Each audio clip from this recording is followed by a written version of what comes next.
Hello students, welcome to GDR schooling Adda. So आज के दिन हम लोग तुम्हारा जो सीबीएसई सिलेबस का है third chapter curiosity sixth class का क्यूरियोसिटी जो साइंस बुक है आपका थर्ड चैप्टर जो है mindful eating a path to a healthy body. Okay, so उस चैप्टर को आज हम लोग पढ़ेंगे। सीबीएसई एनसीईआरटी सिलेबस जो है सिक्स्थ क्लास का साइंस का क्यूरियोसिटी जो बुक है उसका third chapter mindful eating a path to a healthy body. तो ये चैप्टर आज हम लोग पढ़ेंगे। ओके, सो यहाँ पे पहला एक ये दिया गया है, थॉट दिया गया है। Who is healthy, who is healthy, who is healthy? One who Yeats food that is wholesome in moderate quantities and appropriate for the season time and place। जो कौन हेल्दी है पूछ रहे, कौन हेल्दी है? जो सब कुछ ही खाता है, क्वांटिटी अच्छे क्वांटिटी में, अप्रोप्रिएट टाइम पे, सीजन पे, प्लेस पे, जो चीज मिल रहा है सभी बॉडी के लिए जो जरूरत है वो खा रहा है, वो क्या है भाई? वो हेल्दी है। तो वो इस थॉट को एक्सप्लेन करता है। ठीक है, तो चलो देखते हैं, चैप्टर को स्टार्ट करेंगे। Medu and Misty read thought of the day on the school notice board every day. तो क्या बोल रहे हैं भाई? थॉट ऑफ द डे पढ़ रहे कौन? मेदू और मिस्टी दोनों पढ़ रहे हैं, जो स्कूल के नोटिस बोर्ड पे लगाया रहता है। तो उस नोटिस को वो लोग पढ़ रहे हैं। ठीक है, टुडेज थॉट अनेन जतनी जीवंती, अन्नेना जतनी जीवंती। तो अन्नेना जतनी जीवंती जो लिखा है, तो उसका मतलब क्या है? Makes them curious. वो समझने के लिए उनको क्या हो गया भाई? क्यूरियस हो गए वो, कि इसका मतलब क्या हो सकता है। ठीक है, अन्नेना जतनी जीवंती का मतलब क्या होता है? हम्म, तो इसका मतलब आगे बताएंगे। ठीक है, तो वो जानने के लिए मिस्टी और मेदू दोनों क्यूरियस हो गए। Mishti tells Medu that it is a Sanskrit saying which means food gives life to living beings. तो मेदू ने क्या कहा? नहीं, मिस्टी टेल्स मेदू, मिस्टी ने क्या कहा मेदू से कि ये एक संस्कृत का थॉट है, संस्कृत का कहावत है। क्या है ये? अन्नेन जतन जीवंती, मतलब कि जो फूड गिव्स, खाना जो है वो क्या देता है भाई?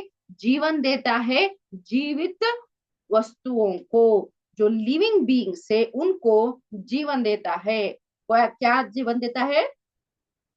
फूड जीवन देता है। खाना जो है हम लोग खाते हैं वो क्या करता है भाई? हमको जीवन देता है, जीवित वस्तुओं को। ओके, तो क्या उसका मतलब है किसका? अन्नेन जतनी जीवंती। Let us try to understand the significance of this saying. Okay, what do we eat? हम लोग क्या खाते हैं? तो एक्टिविटी आपका पहला वाला है 3.1। Let us record.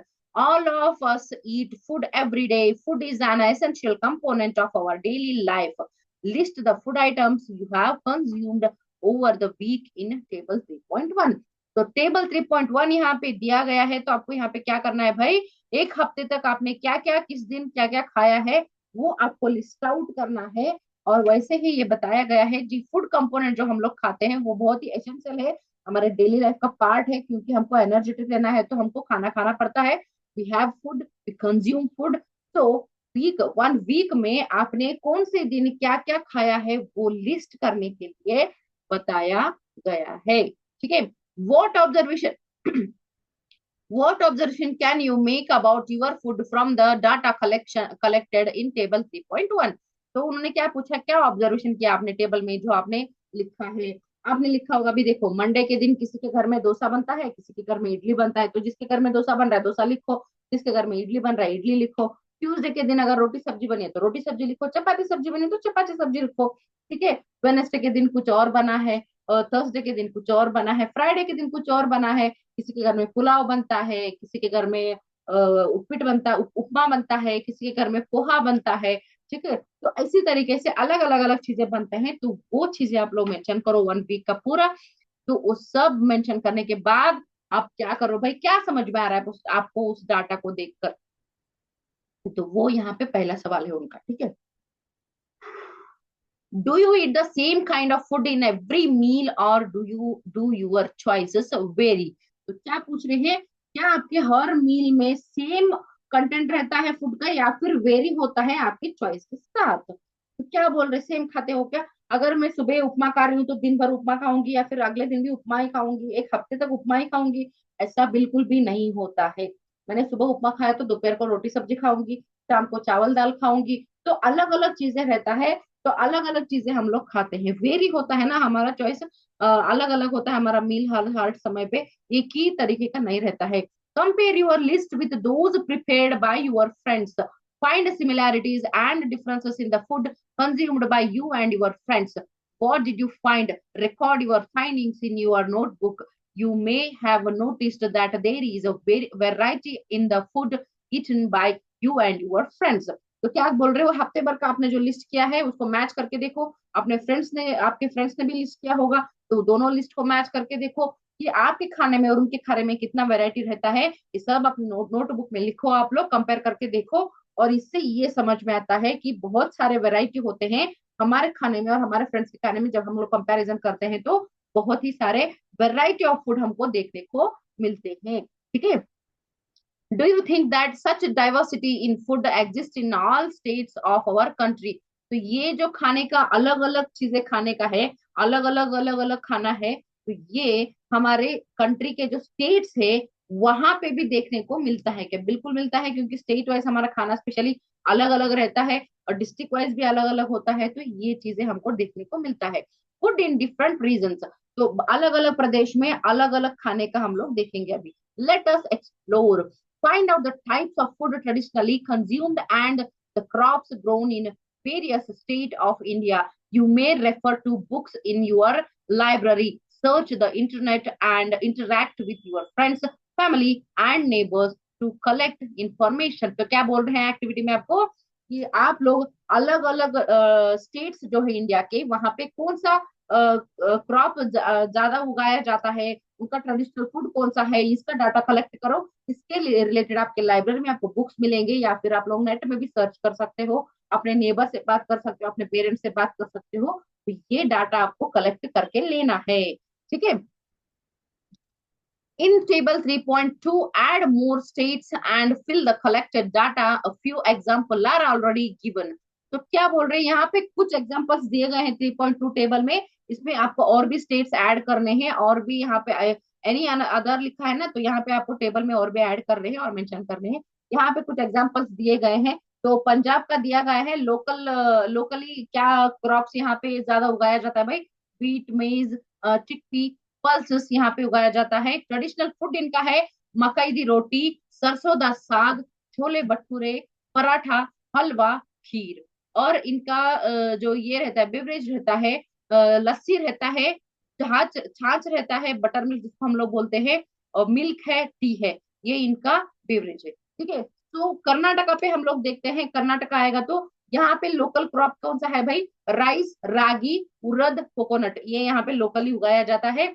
और इनका ट्रेडिशनल फूड है इडली, डोसा, सांबार, कोकोनट चटनी, रागी रागी मुद्दे, पल्या, रसम, राइस। ये यहाँ का उनका ट्रेडिशनल फूड है। और यहाँ का बेवरेजेस है बटर मिल्क, कॉफी, टी, ठीक है। मणिपुर का है राइस, बाम्बू, सोयाबीन, ये यहाँ पे उगाया जाता है। और इनका ट्रेडिशनल फूड है राइस, एरोम्बा, एरोम्बा मतलब इनका कोई चटनी है, उट्टी, उट्टी मतलब इनका yellow peas and green onion curry रहता है, okay.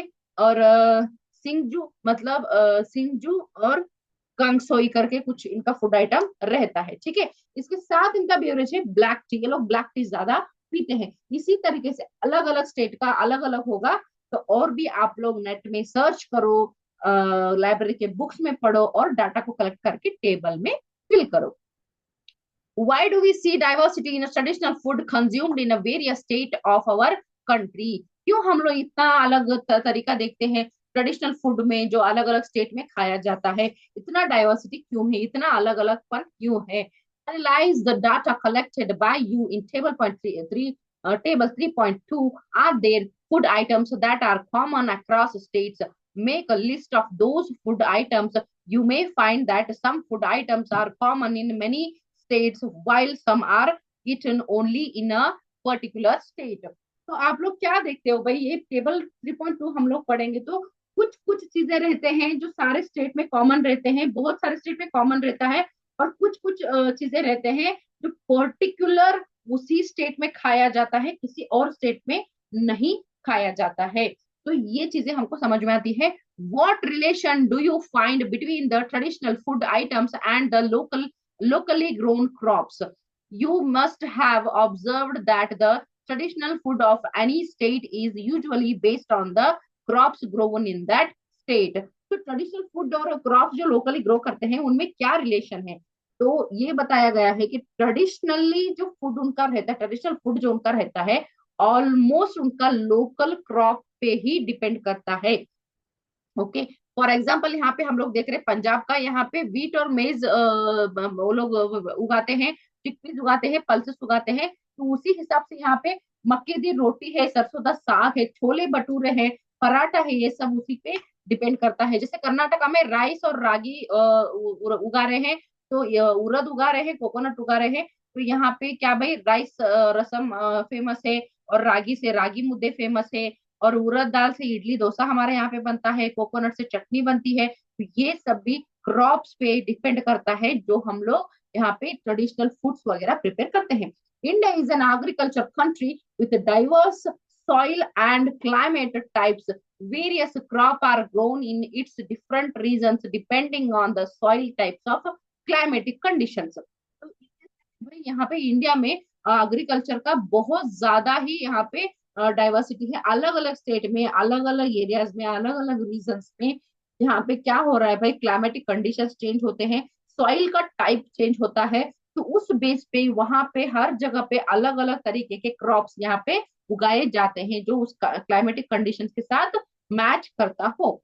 In various region of India the choice of food में very according to the cultivation of food crops in that particular region, taste preferences, culture and traditions. तो यहाँ पे क्या किया जाता है भाई, कैसे क्रॉप्स वगैरह उगाए जाते हैं, यहाँ पे कल्टीवेशन वगैरह कैसा होता है, पर्टिकुलर यहाँ पे रीजन से कि उनका चॉइस है फूड में वेरी अकॉर्डिंग टू कल्टीवेशन, उनके कल्टीवेशन के हिसाब से अलग अलग हो सकते हैं। ठीक है, तो ये उस ट्रेडिशन का, उस रीजन का प्रेफरेंस है, उनका कल्चर है जो ये पर्टिकुलरली उगाते हैं। ठीक है, तो जैसे कर्नाटका का जो कोकोनट ट्री है उनका, हमारा कर्नाटका में क्या है भाई, एक थोड़ा कल्चर जैसा है जो कोकोनट ट्री ज्यादा उगाते हैं, और यहाँ पे क्लाइमेटिक कंडीशन भी वो क्या है भाई, यहाँ पे मैच करता है उसको, तो कोकोनट ज्यादा उगाया जाता है। रागी भी यहाँ पे उगाया जाता है।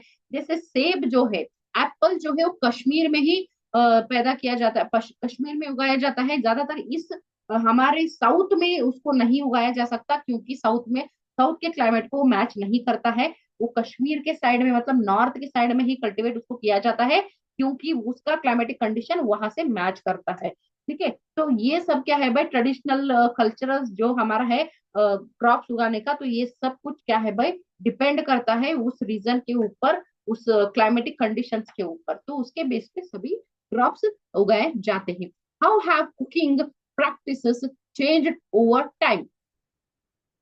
You have learned that food habits vary across states. You have learned that food habits vary across states.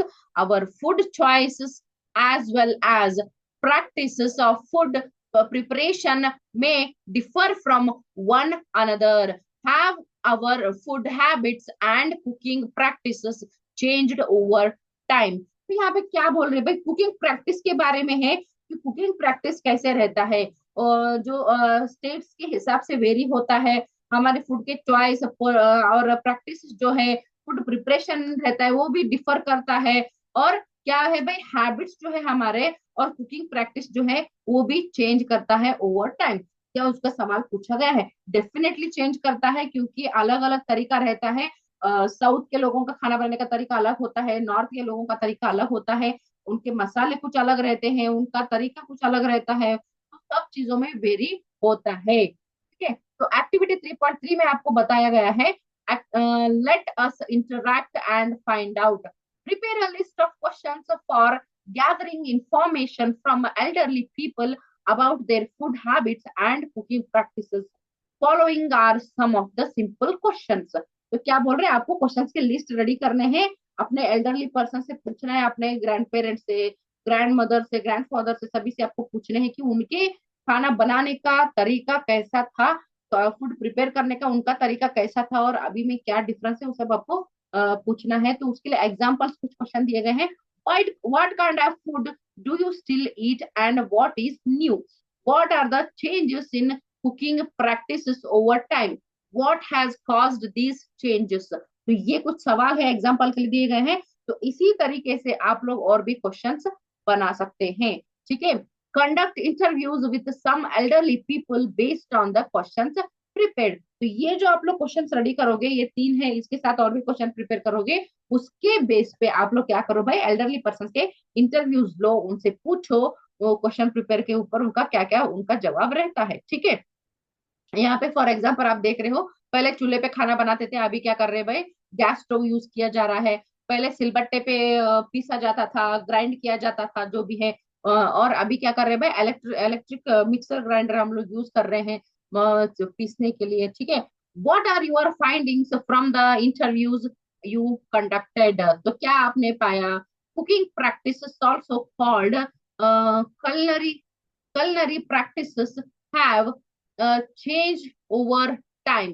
ठीक है। तो कलनरी प्रैक्टिसेस में जो है, खाना बनाने का तरीका है, वो भी टाइम के साथ बहुत सारा चेंज हो जाता है। There is a significant difference between traditional and modern culinary practices. Earlier most cooking was done using a chula.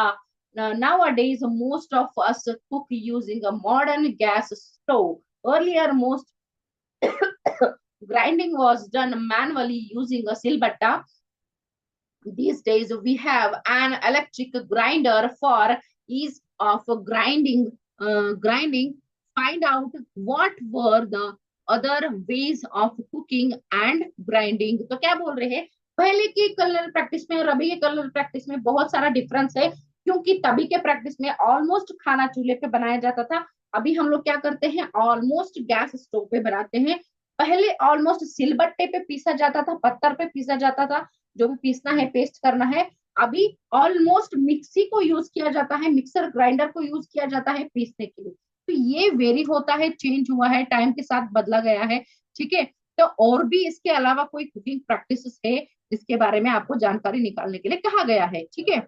These changes may be due to factors such as technological development, improved transportation, and better communications. तो क्या होता है भाई, ये जो changes है, changes technological development के भी है, इम्प्रूव्ड ट्रांसपोर्टेशन है, एंड बेटर कम्युनिकेशन भी है। What are the components of food? तो फूड हम जो कंज्यूम करते हैं उसके कंपोनेंट्स क्या है, ये 3.2 में हम लोग देखेंगे। ठीक है। Madhu and Misty visit the traditional food festival organized in their school. The theme of the festival is Eat Healthy, Live Healthy.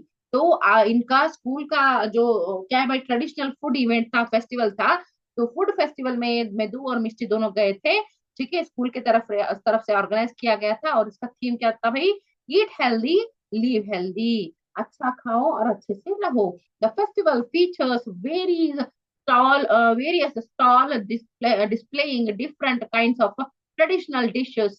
Dr.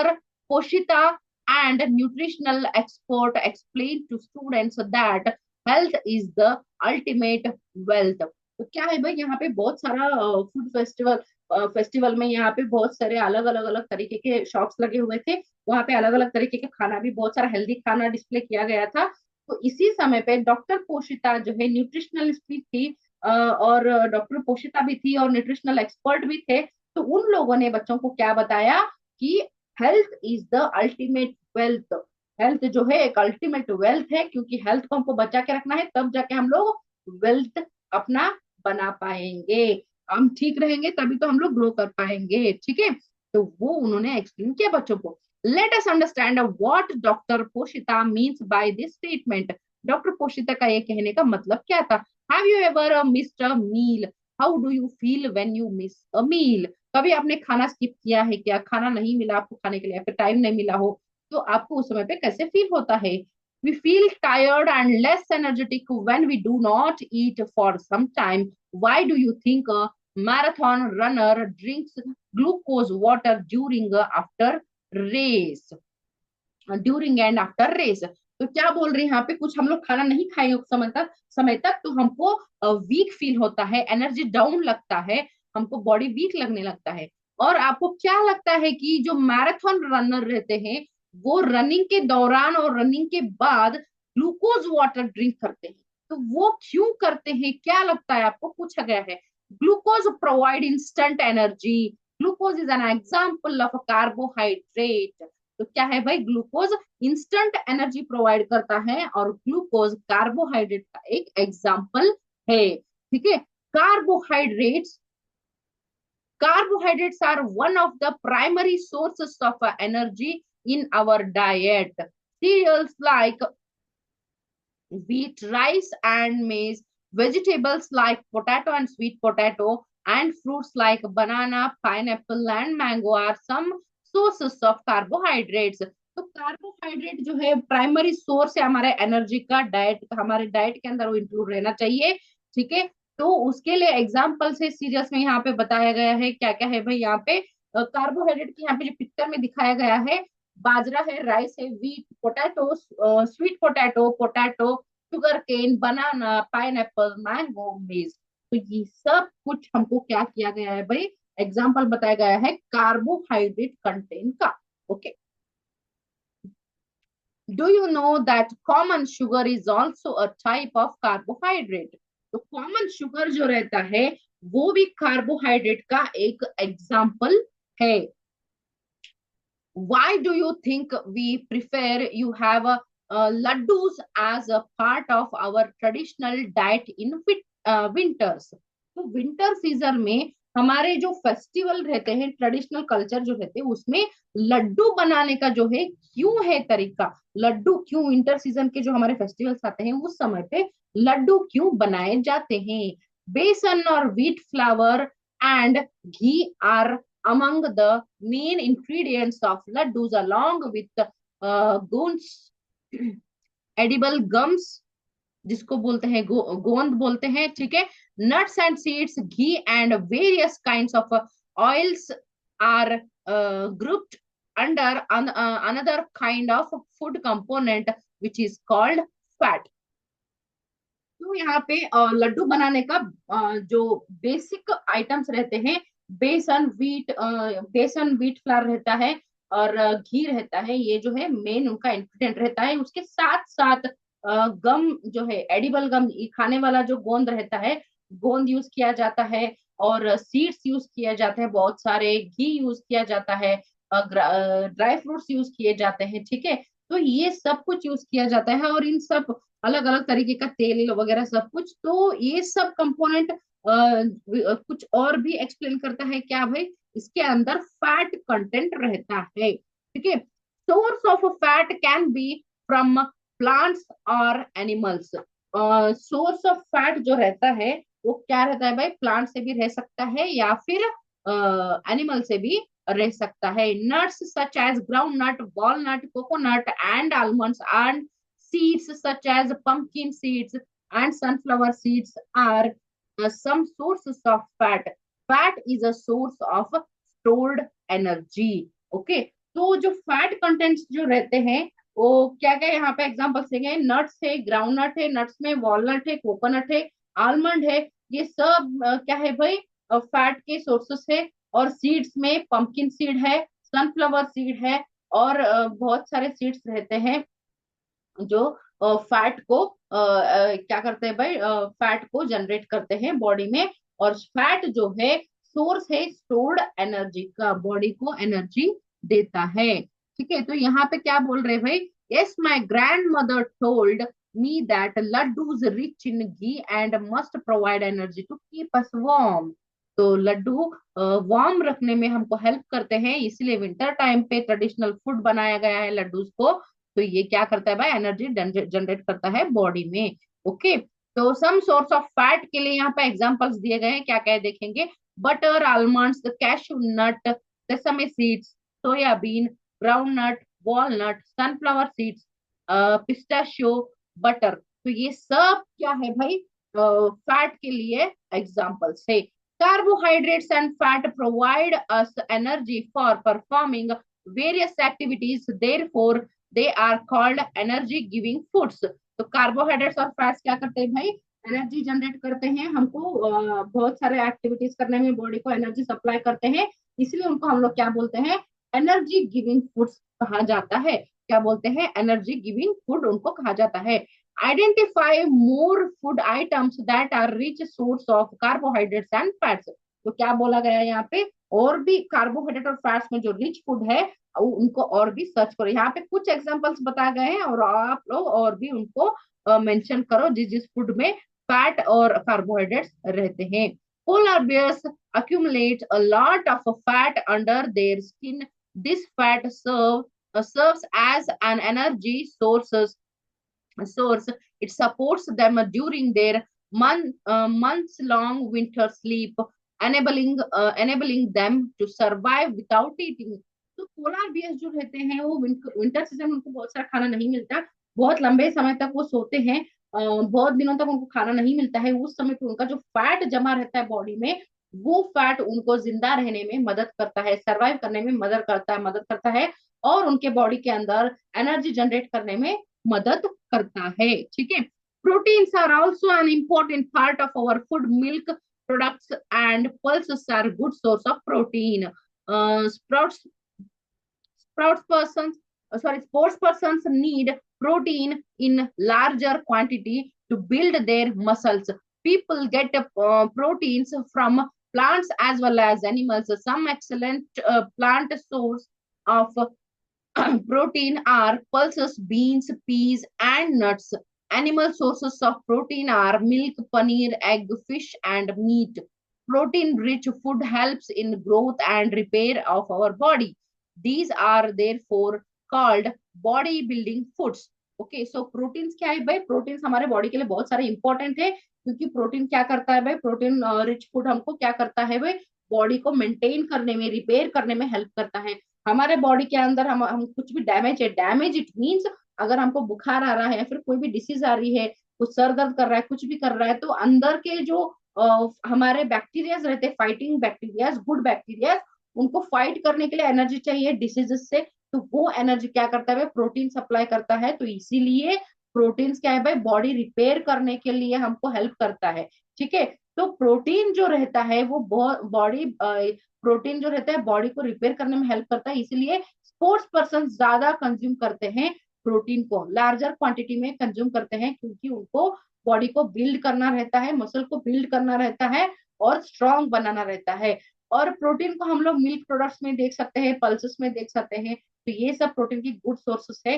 जैसे प्लांट सोर्सेस में बताया गया है यहाँ पे, पीज है, नट्स है, पल्सेस है, बीन्स है। ठीक है, और एनिमल सोर्सेस में milk, paneer, egg, fish, meat, ये सब क्या है भाई, प्रोटीन रिच फूड है। ठीक है, तो ये प्रोटीन रिच फूड को क्या बोला गया है भाई, बॉडी बिल्डिंग फूड्स। क्या कहा जाता है, बॉडी बिल्डिंग फूड। तो प्लांट सोर्सेस में प्रोटीन देखते हैं, मूंग दाल है, तूर दाल है, किडनी बीन्स है, सोयाबीन है, पीज है, ग्राम है। ठीक है, और एनिमल सोर्स में है chicken, milk, paneer, egg, fish. तो ये सब क्या है, प्रोटीन रिच फूड है। ठीक है, the right amount of protein must be included in the diet of growing children for their proper growth and development. Which of these food components are part of your daily diet. ठीक है, तो क्या बोल रहे हैं यहाँ पे, right amount of protein must include in the diet of growing children. Protein का जो सही क्वांटिटी है वो ग्रोइंग चिल्ड्रन, छोटे बच्चे रहते हैं, उनके खाने में रहना जरूरी है, जो हमको ग्रोथ करने में और डेवलप करने में हेल्प करता है। ठीक है, और उसके साथ साथ क्या कर रहे हैं भाई, यहाँ पे सवाल पूछ रहे हैं, which of these food components are part of your daily diet. यहाँ पे जो प्रोटीन रिच फूड दिखाए गए हैं, इसमें से कौन से फूड आपके डेली फूड में इंक्लूड रहता है। Have you ever seen mushroom, आपने कभी मशरूम देखा है क्या। They grow mostly in a dark and moist place. Edible mushrooms are good source of protein. तो क्या बोल रहे हैं यहाँ पे, मशरूम्स ऑलमोस्ट डार्क प्लेस में पैदा होते हैं और मॉइस्ट प्लेस में, और मशरूम जो है, एडिबल मशरूम जो रहते हैं, खाने वाला मशरूम, वो मशरूम प्रोटीन में बहुत ज्यादा रिच रहता है. Why do you think we are advised to include serving of fruits, vegetables, and other plant-based foods in our daily diet? Let us understand the importance of some other food components by reading the following two cases. तो यहाँ पे क्या बोल रहे हैं? Why do you think we are advised to include serving of fruits, vegetables, and other plants-based foods in our daily diet? Daily diet में ये क्यों रहना चाहिए? फ्रूट्स, वेजिटेबल्स, ये प्लांट बेस्ड जो है, ये क्यों रहना चाहिए डेली बेस पे, वो सवाल पूछा गया है. ठीक है. Let us understand the importance of some other food. और भी जो फूड कंपोनेंट्स है उसके बारे में हम लोग पढ़ेंगे by reading the following two cases. ठीक है. यहाँ पे दो केसेस दिए गए हैं. उन केसेस के द्वारा क्या करने के लिए बोले गए हैं, यहाँ पे हम लोग आगे समझेंगे कि हम लोग क्या, हमको क्या जरूरत है इन चीजों की. ओके. तो ये हम लोग समझेंगे. अभी दो केसेस पढ़ेंगे. ओके. तो केस नंबर 1 यहाँ पे हम लोग देखेंगे. ठीक है. केस नंबर 1 हम लोग देखेंगे. In earlier times during long voyage, sailors often suffered from bleeding and swollen gums during a voyage. In 1746, Scottish physician James Lind observed that sailors who consumed lemons and oranges recovered from these symptoms. Bleeding and swollen gums are symptoms of a disease called scurvy. ठीक है. तो क्या बोलते हैं यहाँ पे, जो physician थे, स्कॉटिश फिजिशियन थे जेम्स लिंड, इन्होंने ऑब्जर्व किया कि जो समुद्र में सेलर्स जाते हैं तो वो बहुत लॉन्ग टाइम के लिए जर्नी करते हैं, तो उनको क्या होता था, कुछ प्रॉब्लम होता था उनको. और क्या होता था, उनके गम्स में, दांतों के गम्स जो हमारे रहते हैं, वहां पे स्वेलिंग रहती थी. वो थोड़ा स्वेलिंग आता था और वहां से ब्लड आता था, खून निकलता था. ठीक है. तो इस डिसीज को स्कर्वी कहा जाता है. और वो लेमन और ऑरेंज खाने से कम हो जाता था. वो जो डिसीज था, लेमन और ऑरेंज खाने से ठीक होता था. इसके ऊपर ऑब्जर्वेशन किसने किया? स्कॉटिश फिजिशियन जेम्स लिंड ने किया ये observation. What do you interpret by reading case 1? तो ये समझने के बाद आपको क्या समझ में आया? What cures scurvy? स्कर्वी को क्या ठीक करता है भाई? लेमन और ऑरेंज हेल्प करता है स्कर्वी को क्योर करने में. क्यों हेल्प करता है लेमन और ऑरेंज? क्योंकि विटामिन सी की डेफिशिएंसी से स्कर्वी होता है, और लेमन और ऑरेंज में विटामिन सी रहता है. ठीक है. तो इसीलिए वो स्कर्वी का जो सिम्टम होता है वो कम होता है क्या खाने से? लेमन और ऑरेंजेस खाने से. ठीक है. Scurvy is caused due to deficiency of vitamin C. Vitamin C present in citrus fruits like lemon and oranges help in curing this disease. ठीक है. केस नंबर 2 देखेंगे. In the 1960s, Indian scientists found that among the human population in the Himalayan region and the northern plains of India, symptoms of swelling at the front of the neck were prevent as per norms of the government of India. An effort was made to supplement common salt with iodine for preparing iodized salt. Consumption of iodized salt visibly reduced the above symptoms. These symptoms were due to deficiency of iodine in the soil of this region, resulting in a lack of iodine in the local food and water supply. Swelling at the front of the neck is a symptom of a disease called goiter. ठीक है. तो गला यहाँ पे बहुत सारा मोटा हो जाता है, खुल जाता है पूरा सामने से, तो उसको गोइटर कहा जाता है. तो ये डिसीज क्यों होता है? ये डिसीज होता है आयोडीन की कमी की वजह से. तो 1960s में इंडियन साइंटिस्ट ने ये फाउंड किया, उन्होंने इसको ऑब्जर्व किया कि ये किस चीज से होता है, क्यों होता है. तो इसको उन्होंने फाइंड आउट किया कि ये आयोडीन की कमी से हो रहा है। तो आयोडाइज्ड सॉल्ट जो रहता है उसे कंज्यूम करने से ये सिम्टम कम होते हैं। इसके ऊपर उन्होंने क्या किया भाई, एक्सपेरिमेंट किया। उनका एक्सपेरिमेंट सक्सेसफुल रहा, क्योंकि उन्होंने आयोडीन मिक्स करके सॉल्ट को, आयोडीन मिक्स सॉल्टेड जो रहता है सॉल्ट को प्रिपेयर किया, आयोडाइज सॉल्ट रेडी किया और लोगों को दिया खाने के लिए। जब लोगों ने कंज्यूम किया तो ये जो सिम्टम था, गला जो खुल गया था, वो ठीक होता है। ठीक है, तो ये गोइटर जो है वो क्यों होता है, आयोडीन की कमी की वजह से होता है, और आयोडीन खाने से ये कम हो जाता है। ठीक है, तो दोनों केसेस हमने पढ़े। What do you infer from case two? Case two से आपको क्या देखने को मिला? You may have learnt about iodized salt through newspaper, newspapers, advertisements, or by reading about it on a salt packet. What does it mean? Iodized salt is simply common salt mixed with required quantities of salt of iodine. तो यहाँ पे क्या क्या बताया गया है, जो case number two आपने पढ़ा, इससे हमको क्या समझ में आता है? जो न्यूज़पेपर में, एडवर्टाइजमेंट में वगैरह हम लोग आयोडीन सॉल्ट देखते हैं ना, तो ये क्या है भाई? कॉमन सॉल्ट रहता है, इसमें आयोडाइज्ड सॉल्ट को सिंपल फॉर्म में मिक्स किया रहता है जितना उसका जरूरत होता है। ठीक है, तो इसी को हम लोग आयोडीन सॉल्ट कहते हैं। ठीक है, तो ये बॉडी के लिए जरूरत रहता है। Salt farming is a traditional practice of a tribal community named Agariyas. Agariyas बोल के जो कम्युनिटी है, ट्राइबल कम्युनिटी, उनका क्या है भाई? ट्रेडिशनल फार्मिंग सॉल्ट निकालना है। ठीक है, the practice salt farming in the little run of Kutch and other parts of Gujarat. Gujarat के जो कच्छ है, वहां के जो एरिया से, वहां से वो लोग सॉल्ट को फॉर्म करना, सॉल्ट को प्रिपेयर करने का उनका काम वो करते हैं, ट्रेडिशनल वर्क वहां पे करते हैं। कच्छ कहाँ पे है भाई? रन ऑफ कच्छ गुजरात में है। ठीक है, for 8 months they live in the extreme heat of the desert and work very hard to get salt from sea water.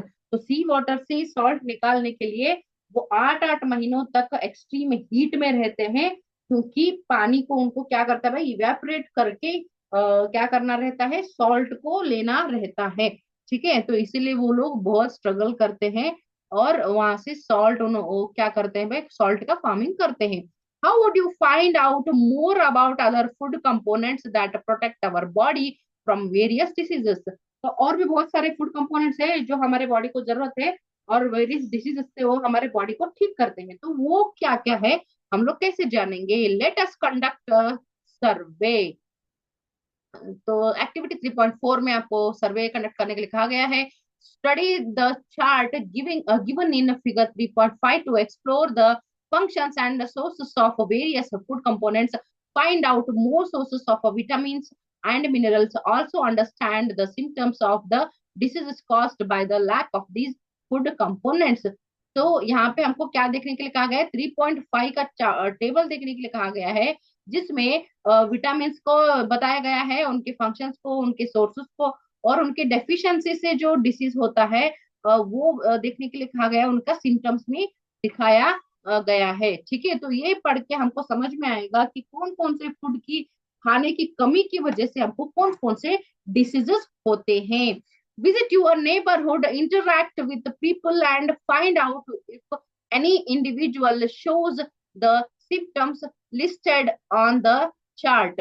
Okay, तो यहाँ पे क्या बोला गया है? विजिट योर नेबरहुड, घर के आजू बाजू में मिलो, interact with people and find out if any individual shows the symptoms listed on the chart. आपके चार्ट में 3.5 के चार्ट में जो दिखाया गया है, वो सिम्टम्स आपके घर के आजू बाजू में किसी में भी दिखाई देते हैं क्या? वो आपको दिखने के लिए कहा गया है। ठीक है, तो आप लोग वो ऑब्जर्व करके, आप नोट करके आप लोग अपने टीचर्स को बोल सकते हैं। ठीक है, correlate these symptoms with their diet and identify the deficiency diseases और डिसऑर्डर्स। तो क्या करो आप लोग उनके सिम्टम्स को और खाने की हैबिट हैबिट को, जो खाने का उनका डाइट रहता है उसके साथ कंपेयर करके डेफिशिएंसी क्या हो रही है भाई, और किसके वजह से किसकी वजह से ये सिम्टम दिखाई दे रहा है उसके बारे में आप लोग जान सकते हो। Suggest possible cause for the symptoms observed and changes required in the diet for improvement. तो उनको आप सजेस्ट भी कर सकते हो कि ये आप डाइट में चेंज करो अपना सिस्टम, और इसके डेफिशिएंसी की वजह से आपको ये प्रॉब्लम हो रहा है, तो ये चीज आप ज्यादा खाएंगे तो आपका जो प्रॉब्लम है वो कम होगा। आप सजेस्ट भी कर सकते हो। Suggest them to visit a doctor for further advice. आप और क्या सजेस्ट कर सकते हो, उनको डॉक्टर से मिलने के लिए भी कह सकते हो।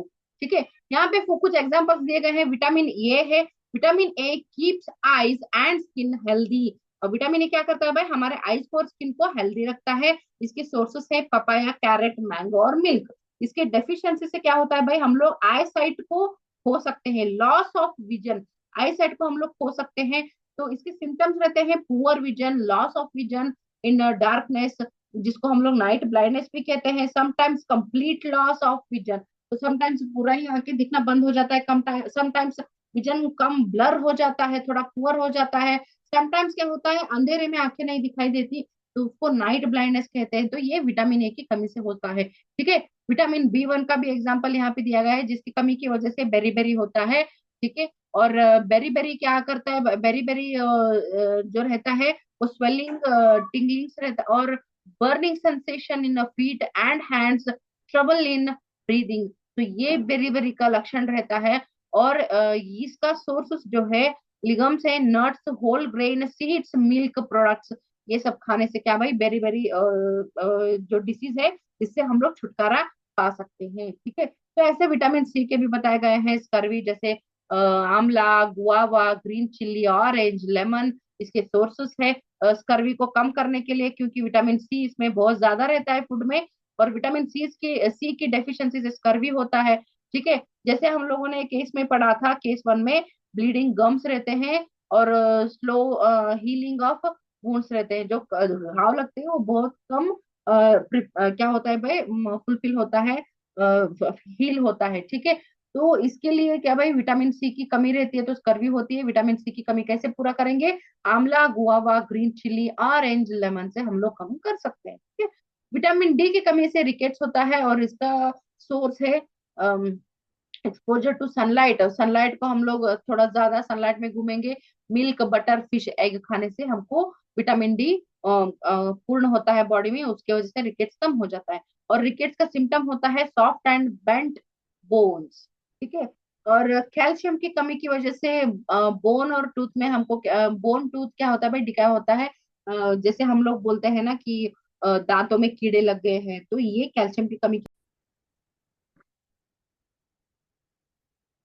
तो क्या होता है भाई, कैल्शियम की कमी की वजह से हमको बोन और दांतों में, जो हड्डी और दांतों में रहता है, कीड़े लगने के चांसेस रहते हैं। जैसे हम लोग बोलते हैं दांतों में कीड़ा लगा है, तो कैल्शियम की कमी की वजह से होता है।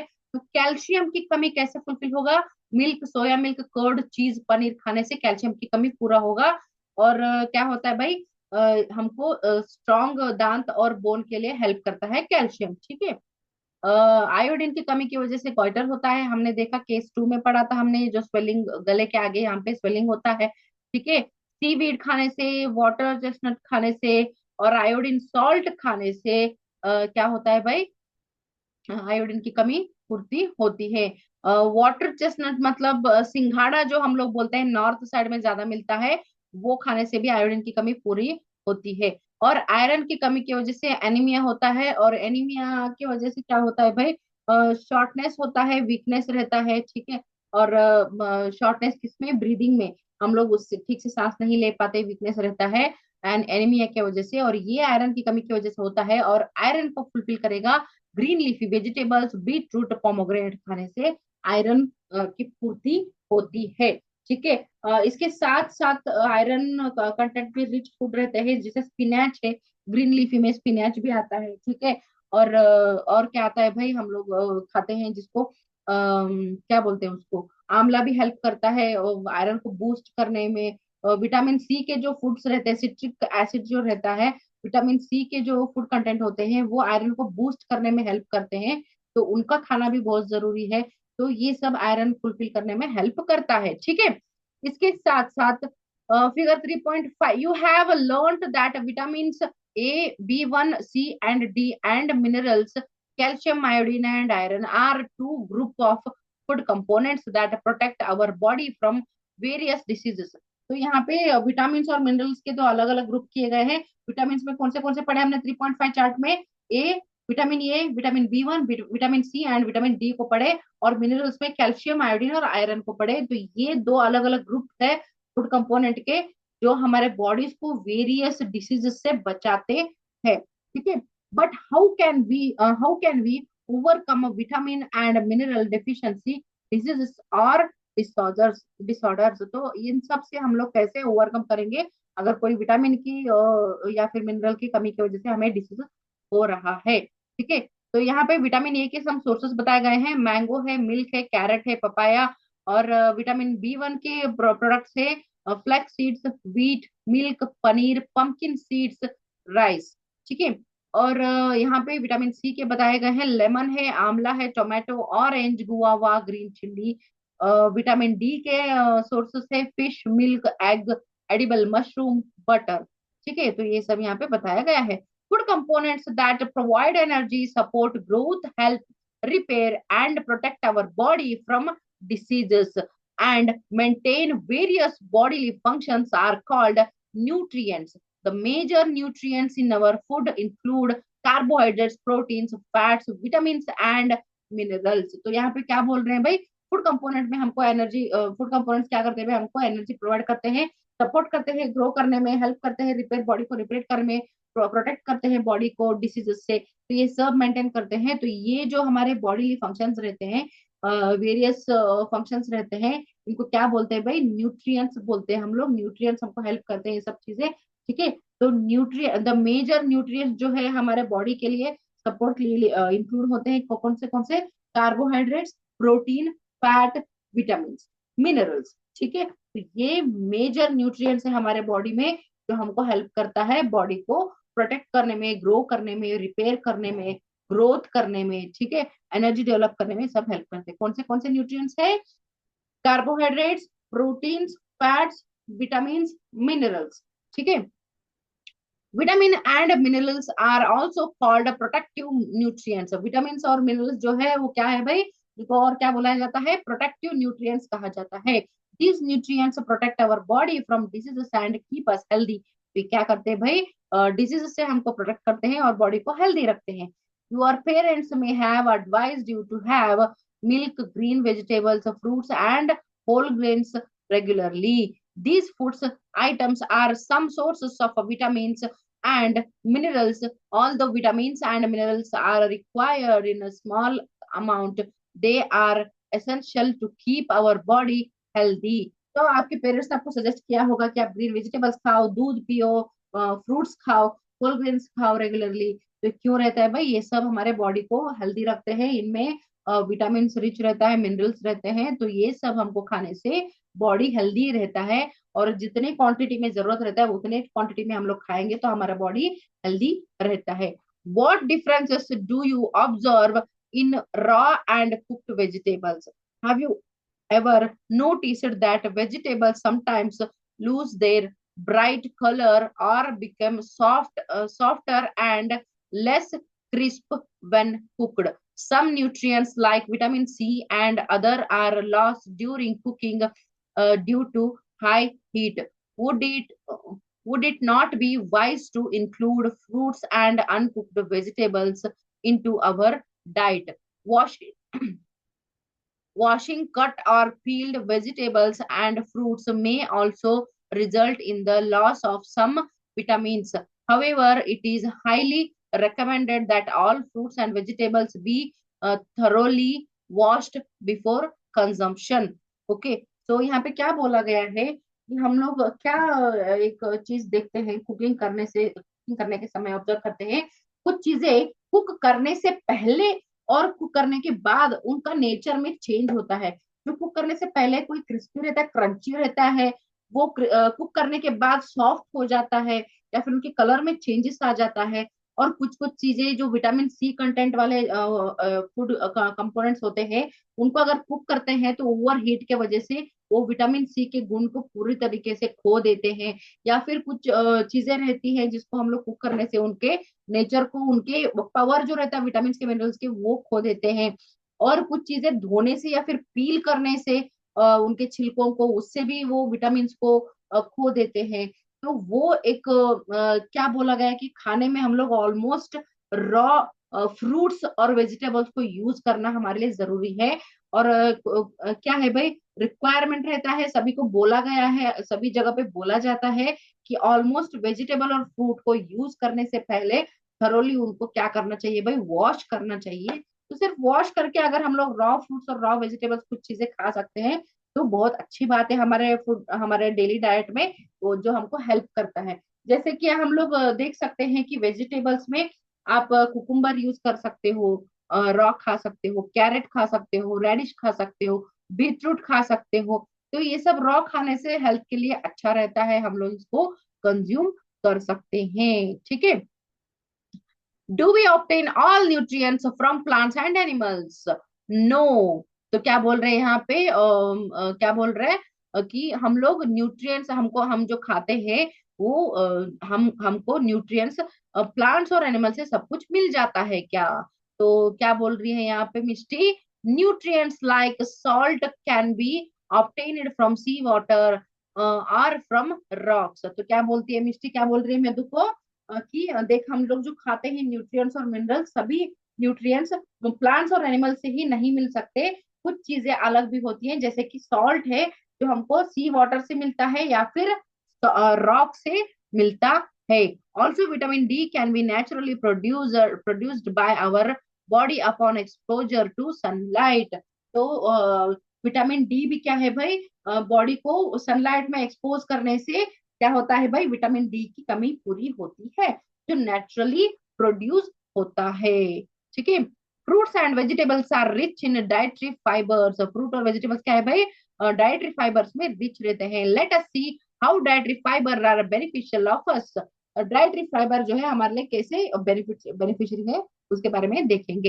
इन additional to the essential nutrients our body needs dietary fibres and water. Dietary fibers, also known as roughage, do not provide any nutrients to our body. ठीक है। तो क्या है भाई, एडिशनली जो वाटर और डाइटरी फाइबर है ये भी हमारे बॉडी के लिए बहुत ज्यादा जरूरी होता है। और डाइटरी फाइबर को और क्या बोला जाता है भाई, रफेज भी बोला जाता है। और ये क्या है भाई, ये कोई भी न्यूट्रिएंट्स को हमारे बॉडी को सप्लाई नहीं करते। ठीक है। However, they are an essential components of our food. They help our body get rid of undigested food and ensure smooth passage of stools. Roughage is in our food is provided mainly by suitable plant products, green leafy vegetables, fruits, fresh fruits, whole grains, pulses and nuts are good source of roughage. तो यहाँ पे क्या बोल रहे हैं भाई, ये हमको हमारे बॉडी को न्यूट्रिएंट्स और क्या है भाई, मिनरल्स वगैरह तो प्रोवाइड नहीं करते, लेकिन हमारे बॉडी के जो वेस्टेज रहता है उसको पास करने में, अनडाइजेस्ट फूड को पास करने में हेल्प करते हैं। ठीक है। तो इनके खाने की वजह से, रफेज के कंजम्पशन की वजह से हमारे बॉडी में जो अनडाइजेस्टेड फूड रहता है वो क्लीन करने में, क्लियर करने में रफेजेस हेल्प करते हैं। ठीक है। और इनकी जो रफेजेस की जो है वो कंटेंट हमको कहाँ से मिलेगा, ग्रीन लीफी वेजिटेबल से, फ्रेश फूड से, whole grain, pulse, nuts, good source of roughages. तो इनके खाने से हमको रफेजेस की कमी पूरी होती है। My grandma has a difficulty in passing stool. Now I understand why the doctor advised her to eat food that in high in fiber. Okay. तो मधु क्या बोल रहे हैं यहाँ पे, उसकी दादी माँ को थोड़ा प्रॉब्लम होता था स्टूल पास करने में, तो इसीलिए उनको डॉक्टर ने क्या कहा था भाई, फाइबर में रिच कंटेंट वाला खाना खाने के लिए कहा था, ताकि उनका स्टूल क्लियर हो, उनकी डाइजेस्टिव सिस्टम अच्छे से हो। ठीक है। Eating food that is locally grown and plant based to the extent possible is not only healthy for the body but is also good for our environment and our planet. Eating food that is locally grown and plant based, तो क्या बोल रहे हैं यहाँ पे, जो locally grow करते हैं और प्लांट बेस्ड रहते हैं वो क्या करता है भाई, वो खाने से हमारे लिए अच्छा रहता है, हेल्दी भी रहता है हमारे बॉडी के लिए और हमारे एनवायरमेंट के लिए भी अच्छा रहता है। Water is also an essential part of our diet. It helps the body absorb nutrients from food. It removes waste from the body through sweat and urine. We should drink sufficient water regularly to keep ourselves healthy. तो water भी एक essential content है हमारे diet का। क्यों essential है? क्योंकि ये क्या करता है भाई, न्यूट्रिएंट से हमको बॉडी को जो इम्पोर्टेंट उनकी जरूरत होती है ऑब्जॉर्ब करने में, न्यूट्रिएंट्स को हेल्प करता है वाटर। और वाटर क्या करता है भाई, स्वेट पसीने के द्वारा और यूरिन के द्वारा बॉडी के वेस्टेज को बाहर निकालने में हेल्प करता है। अनवांटेड कंटेंट जो रहते हैं लिक्विड फॉर्म में उनको बाहर निकालने में हेल्प करता है वाटर। तो इसीलिए रेगुलरली वाटर पीते रहना हमारे लिए बहुत ज्यादा जरूरी है। ठीक है, तो यहाँ पे एक साइंटिस्ट के बारे में बताया गया है, कोलतुर गोपालन initiated nutrition research in India. तो इन्होंने क्या इनिशिएट किया भाई, न्यूट्रिशन रिसर्च इंडिया में स्टार्ट किया इन्होंने, पहली बारी इन्होंने ही इनिशिएट किया। किसने? गोपालन जी ने। तो he analysed more than 500 Indian foods for their nutritional value and recommended an appropriate diet in the Indian context. He led a survey on the nutritional status of the Indian population, identifying wide, widespread deficiencies in protein, energy, and other food components. This led to the implementation of the midday meal program in 2002. Now, a PM Poshan initiative to provide balanced food in the government run and government aided schools of our country. This scheme has played a role in improving the health and nutrition of millions of children nationwide. तो ये जो पलथुर गोपालन जी थे, इन्होंने nutrition search के India में क्या क्या इनिशिएट किया। इन्होंने थ्रू आउट द कंट्री इन्होंने न्यूट्रिशन सर्च किया, रिसर्च किया। उसके जरिए उनको क्या पता चला भाई, क्योंकि यहाँ पे हर किसी को हर तरह का न्यूट्रिशन नहीं मिलता है। उन्होंने उस रिसर्च के जरिए उन्होंने पता किया उस चीज को। ठीक है, और मोर देन 500 इंडियन फूड जो है उनको उन्होंने न्यूट्रिशनल वैल्यू के दौरान उन्होंने रेकमेंड किया कि ये फूड वगैरह आप लोग अगर यूज करेंगे तो आपको अच्छा रहेगा। तो ये सब पता चलने के बाद क्या हुआ भाई, लेटर ऑन 2002 में क्या हुआ, मिड डे मील का प्रोग्राम जो है वो इनिशिएट हुआ हमारे इंडिया में। तो मिड डे मील का क्यों? क्योंकि स्कूल में जो बच्चे आते हैं उनको उस चीज की कमी ना हो, उनको न्यूट्रिशन की कमी ना हो, जो न्यूट्रिशन घर में उनको नहीं मिल पा रहा है उनको स्कूल में कम से कम मिले। तो मिड डे मील का प्रोग्राम स्टार्ट हुआ। और उसी के साथ साथ अभी क्या है भाई, पीएम पोषण करके एक स्टेप को इनिशिएट किया है, जो गवर्नमेंट स्कूल में, गवर्नमेंट एडेड स्कूल्स में किया है, ताकि सारे बच्चों को क्या है भाई, नेशनल वाइड उनको न्यूट्रिशन मिले। ठीक है, तो ये किसके रिसर्च के वजह से हुआ है? कोलतुर गोपालन जी के वजह से हुआ है। ठीक है, how to test different components of food. तो डिफरेंट कंपोनेंट्स ऑफ फूड को कैसे टेस्ट करेंगे? Let us find out which nutrients are present in various food items. तो क्या बोल रहे हैं यहाँ पे, let us find out which nutrients are present in various food items. किस फूड आइटम्स में क्या क्या न्यूट्रिएंट्स है वो पता करेंगे। ठीक है, some nutrients like starch, fat and protein can be detected using a fairly simple tests, while others can be detected only in a well equipped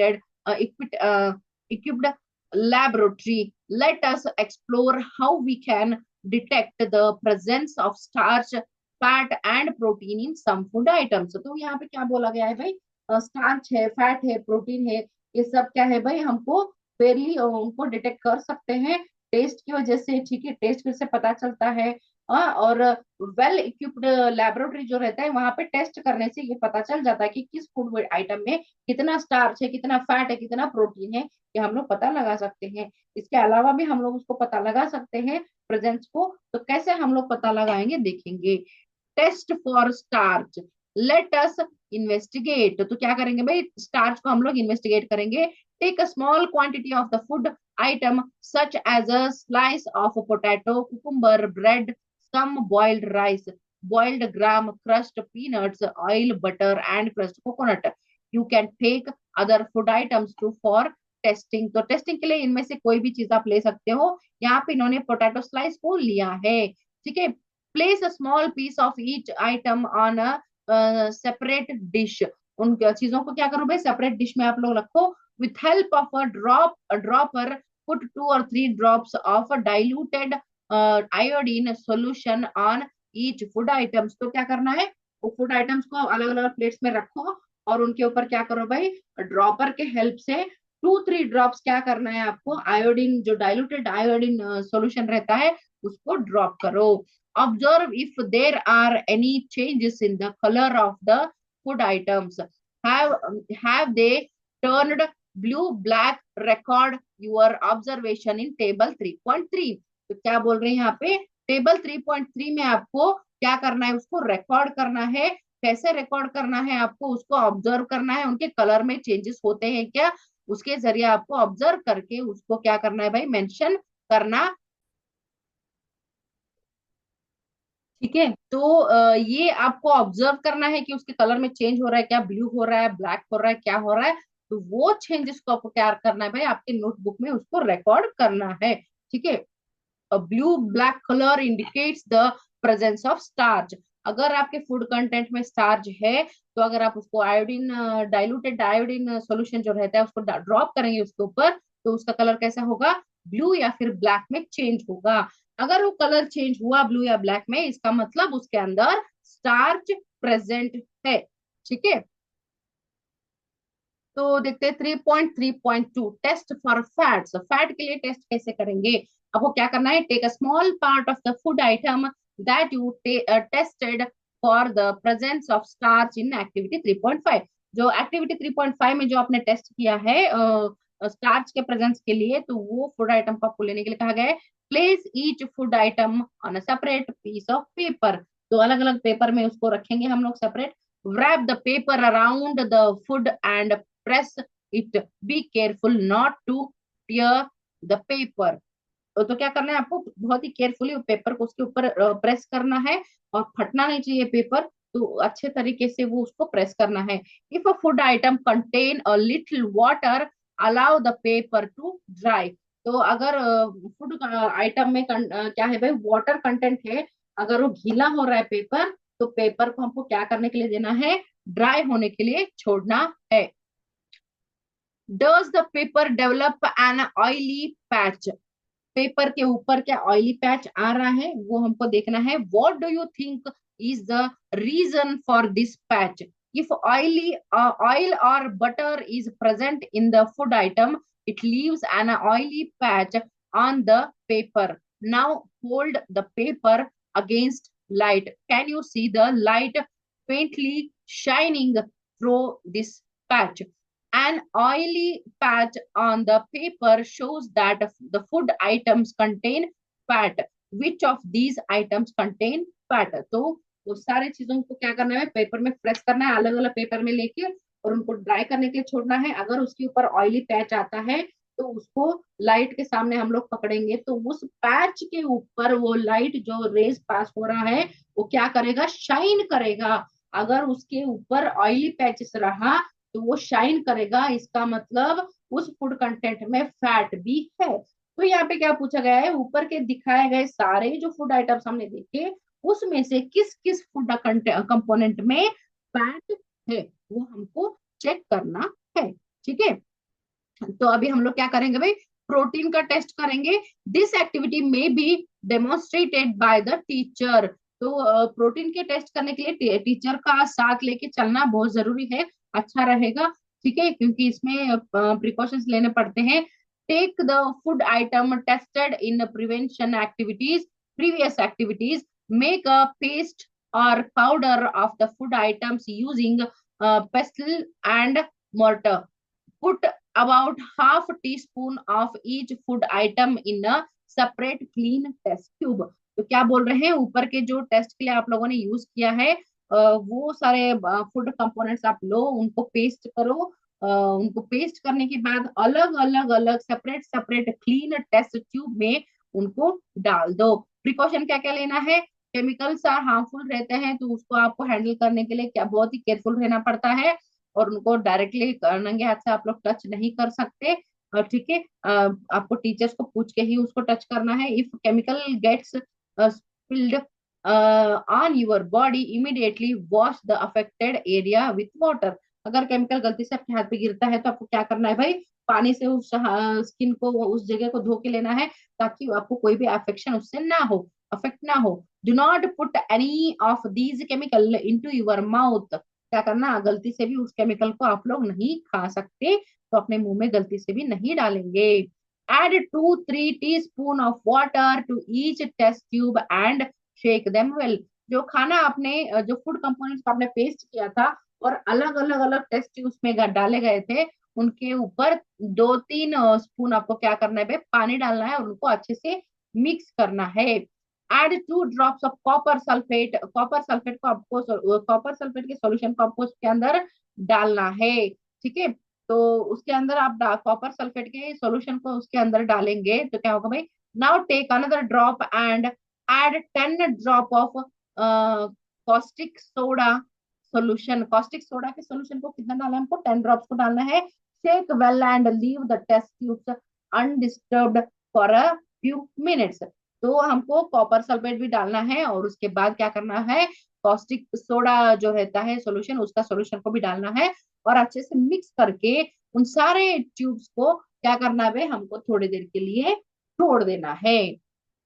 ठीक है, तो यहाँ पे क्या क्या लिए गए हैं टीचर बच्चों ने, क्या क्या लिया है? सोयाबीन लिए, पीस लिए, पीनट्स, राइस, ब्रेड। ठीक है, तो पेस्टल एंड मोटर यहाँ पे लिया गया है पेस्ट करने के लिए, उसके जरिए उन्होंने पेस्ट किया है। यहाँ पे कॉपर सल्फेट का सोल्यूशन है और कॉस्टिक सोडा का भी सोल्यूशन है, टेस्ट ट्यूब्स है, और ड्रॉपर के जरिए वो लोग उसमें डाल रहे हैं लिक्विड वगैरह, सोल्यूशन वगैरह उसमें डाल रहे हैं केमिकल को। What did you observe? Did the content of some test tubes turn violet? This violet color indicates the presence of protein in the food item. Write your observation in table 3.3. तो क्या बोल रहे हैं? अगर test tube में colour violet colour हो रहा है, वायलेट पर्पल मिक्स हो रहा है, तो वो फूड में क्या है भाई? क्या इंक्लूड है? प्रोटीन इंक्लूड है। तो ये ऑब्जर्वेशन को आप टेबल 3.3 में आप लोग लिखो। What conclusion can you draw from table 3.3? Which food items show the presence of more than one nutrient? Which food items show the presence of both protein and fats? Peanut shows the presence of both protein and fats. This indicates that any food which we eat may contain multiple nutrients. Is there a food item that lacks any of these nutrients? Which of these food do you consume daily? Try to find out other foods that are good source of starch, fats and proteins. तो यहाँ पे क्या बोला गया है? ये अगर आप लोग सारा आपका ऑब्जर्वेशन जो है 3.3 के टेबल में आप लिखेंगे तो आपको क्या मिल रहा है आंसर उसका, कि कौन से फूड कंपोनेंट में क्या क्या चीजें हैं, किसमें फैट है, किसमें प्रोटीन है, किसमें स्टार्च है, हमको पता चल रहा है। और दोनों एक एक ही फूड कंपोनेंट में दोनों चीजें हैं, जैसे फैट भी है और प्रोटीन भी है। तो ऐसे यहाँ पे एग्जांपल भी दिया गया है, पीनट में है। ठीक है, तो ऐसे कौन से फूड कंपोनेंट्स है जिसमें दो दो न्यूट्रिएंट्स है, दो दो न्यूट्रिएंट्स यहाँ पे मिक्स हो रहे हैं, मल्टीपल न्यूट्रिएंट्स है, और किसी फूड कंपोनेंट में कोई भी न्यूट्रिएंट नहीं है, या फिर कोई ऐसा फूड कंपोनेंट है जिसको हम लोग डेली कंज्यूम करते हैं जिसमें कौन से न्यूट्रिएंट मिक्स है, तो वो सभी के बारे में हमको यहाँ पे जानकारी मिलेगी। ठीक है, तो 3.3 का यहाँ पे हमको टेबल दिया गया है, तो इसमें आपको पूरा एक्सप्लेन करना है, लिखना है ट्राई करके। तो गो अहेड, आप ट्राई कीजिए, प्रैक्टिकल करके आप लोग यहाँ पे लिखेंगे तो आपको समझ में आएगा। ठीक है, 3.4 में हम लोग देखेंगे बैलेंस्ड डाइट। बैलेंस्ड डाइट में क्या दिया है? Are nutritional requirements the same for everyone. तो balanced diet are nutritional requirements the same for everyone. तो ये जो न्यूट्रिशनल रिक्वायरमेंट है वो सभी को एक ही तरीके का है क्या करके पूछ रहे, जरूरत है क्या पूछ रहे हैं। Do you and your grandparents need the same type और the same amount of nutrients? Requirements of the type and amount of nutrients in a diet may vary according to age, gender, physical activity, health status, lifestyle, and so on. तो यहाँ पे क्या बोला गया है, आपको और आपके ग्रैंड पेरेंट्स को सेम अमाउंट ऑफ न्यूट्रिएंट्स की जरूरत पड़ती है क्या पूछ रहे हैं। तो ऐसा बिल्कुल नहीं रहता है, क्योंकि बॉडी के ऊपर, स्ट्रक्चर के ऊपर, एज के ऊपर और एक्टिविटीज के ऊपर, फिजिकल एक्टिविटी आपका कैसा रहता है, आपका हेल्थ कंडीशन कैसा है, लाइफस्टाइल कैसा है, इस सभी के ऊपर क्या करता है भाई, न्यूट्रिएंट्स डिपेंड करता है कि हमारे बॉडी को कितना अमाउंट में चाहिए, ज्यादा चाहिए, कम चाहिए, मिनिमल चाहिए, ये सब उसके ऊपर डिपेंड करता है। ठीक है, let us find out. You have listed food consumed by you during the week in activity 3.1. 3.1 में हम लोगों ने क्या किया था, एक्टिविटी किया था, क्या किया था भाई, हमने पूरे वीक में क्या क्या खाना खाया है वो लिस्ट किया था। Check whether your food contain all the nutrients and other essential components necessary for growth and development. If not, check which nutrients or other food components need to be added. तो क्या बोल रहे हैं, आपके list में आप लोग check करो कि आपका जो फूड लिस्ट है उसमें आप लोग जो डेली खाते हो उसमें आपको जो रिक्वायरमेंट है न्यूट्रिएंट्स की वो सभी इंक्लूडेड है क्या।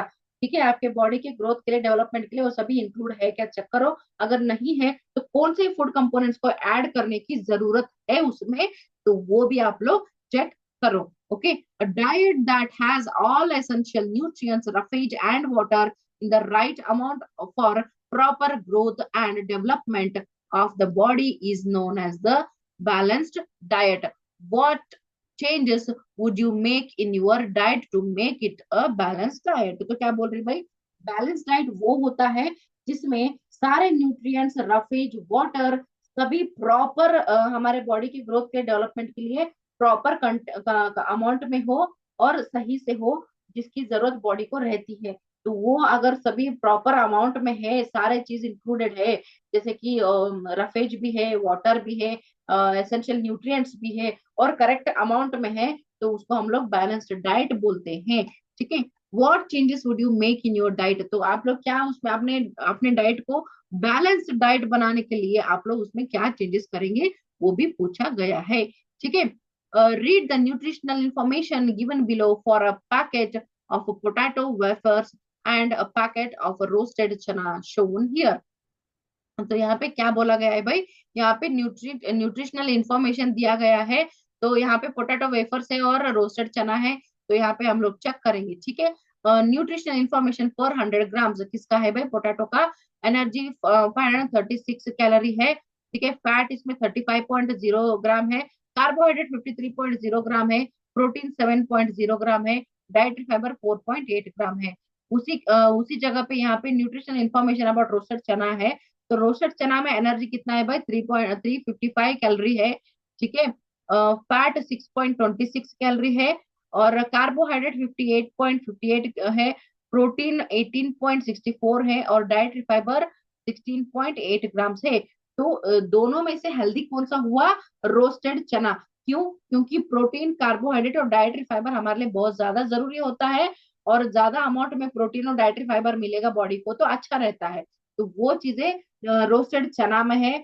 और फैट जो है वो वेफर्स में ज्यादा है, जो बैड फैट भी इंक्लूड करता है, और चना में गुड फैट इंक्लूड रहता है जो 6.26 ग्राम उतना ही रहता है।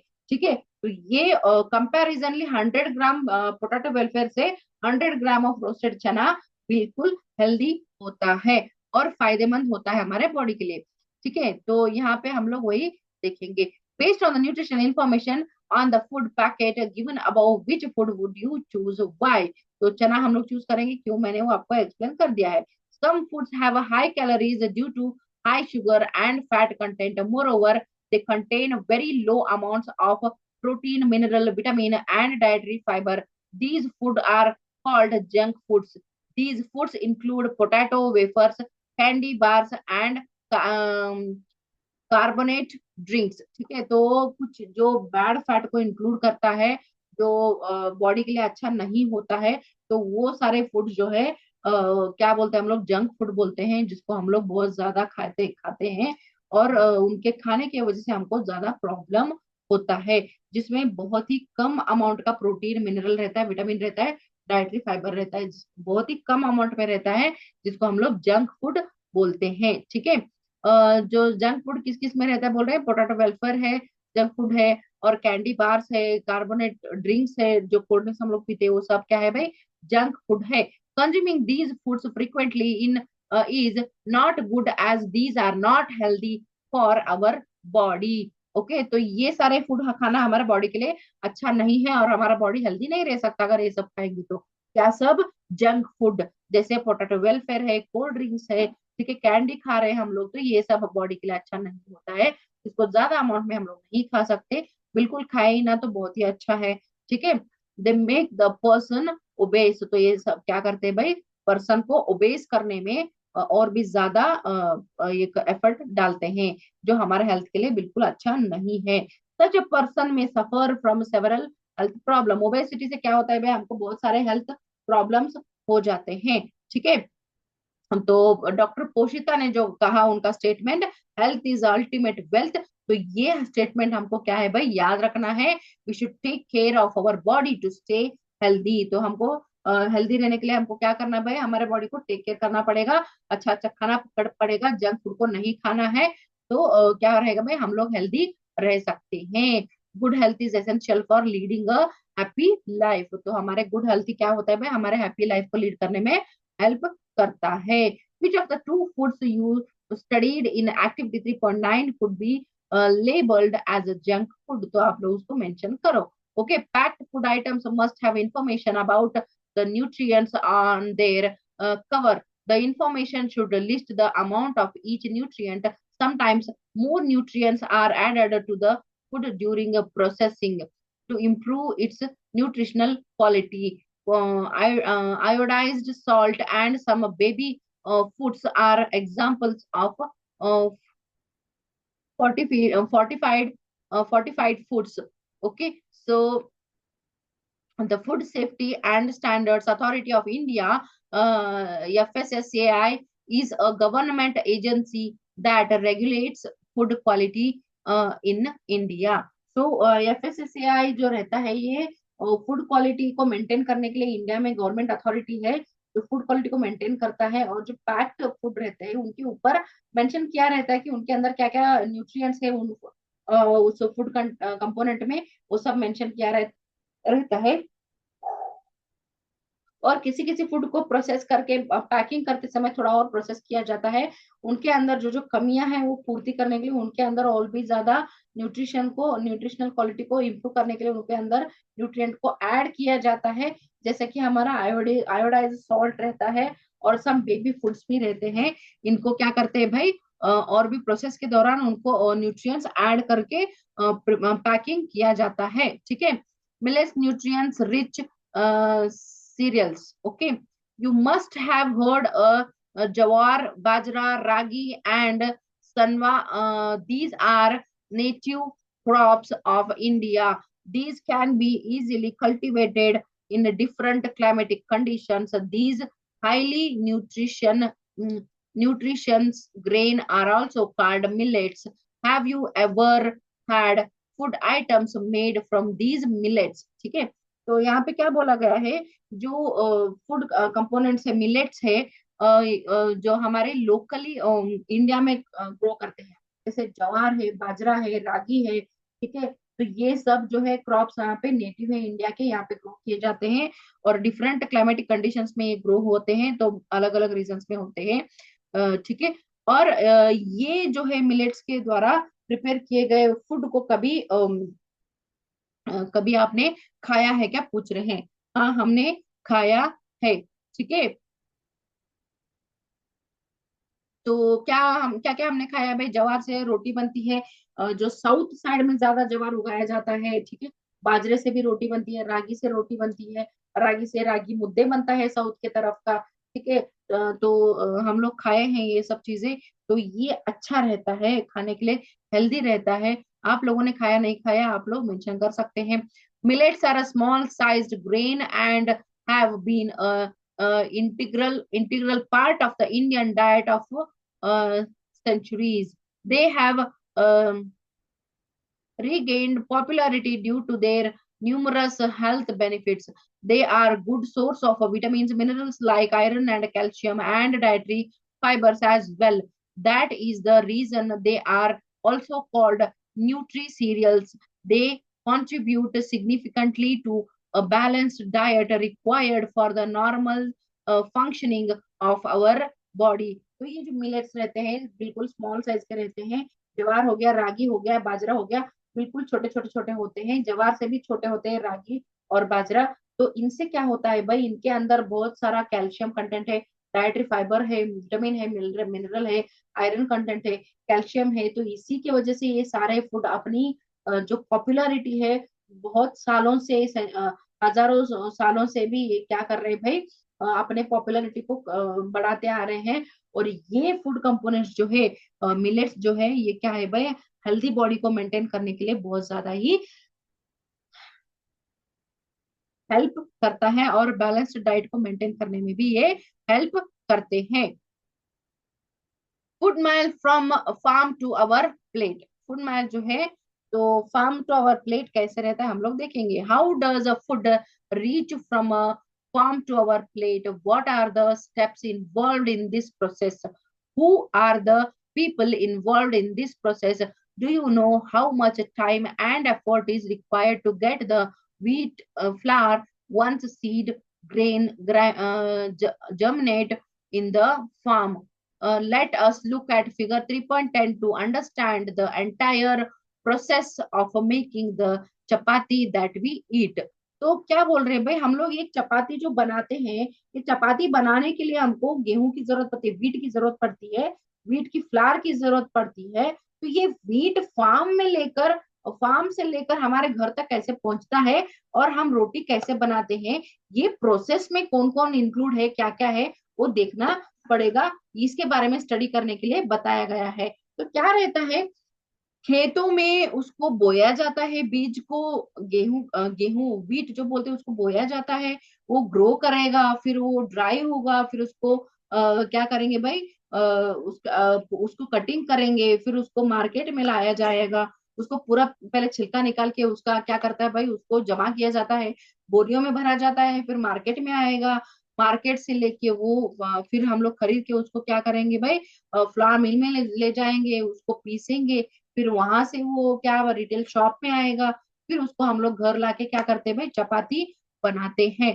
तो यहाँ पे पूरा सर्कल दिया गया है, आप लोग देख रहे हो. फार्मर उसको ग्रो कर रहे हैं, उसके बाद क्या कर रहे हैं, उसको पूरा विनोइंग के द्वारा वो ग्रेन को जमा कर रहे हैं, विनोइंग कर रहे हैं, थ्रेशिंग कर रहे हैं, तो उसके जरिए उनको जमा कर रहे हैं, फिर बोरियों में भर रहे हैं, स्टोर कर रहे हैं उसको, फिर वहां से उसको क्या कर रहे हैं भाई, ग्राइंड करके फ्लावर बना रहे हैं, फिर नेक्स्ट स्टेज पे और रिटेल शॉप में आ रहा है, वहां से लेकर हम लोग क्या कर रहे हैं भाई, रोटी बना रहे हैं. तो ये सारे प्रोसेस में एक गेहूं उग कर पूरा उसको मार्केट में लाकर फ्लावर बनाने तक का टाइम रहता है कम से कम 6 से 7 महीने का टाइम लगता है. 6 से 7 महीने का टाइम लगता है एक गेहूं को उगकर आटा बनने में. ठीक है, तो 6 से 7 महीने की टाइम लगता है. The entire distance traveled by the bag of wheat or any other food item from the producer to the consumer is known as the food mills. ठीक है, तो इसको क्या बोलते हैं भाई, फूड माइल्स कहा जाता है. जो फार्मर्स रहते हैं उसको उगाते हैं, वहां से लेकर जो हम लोग घर में कंज्यूम करते हैं, हमारे तक पहुंचने में जो उसका प्रोसेस रहता है पूरा, उसको क्या बोलते हैं भाई, फूड माइल्स कहा जाता है. reducing food miles is important because it helps to cut down the cost and pollution during its transports. It helps support local farmers and it also keeps our food fresh and healthy.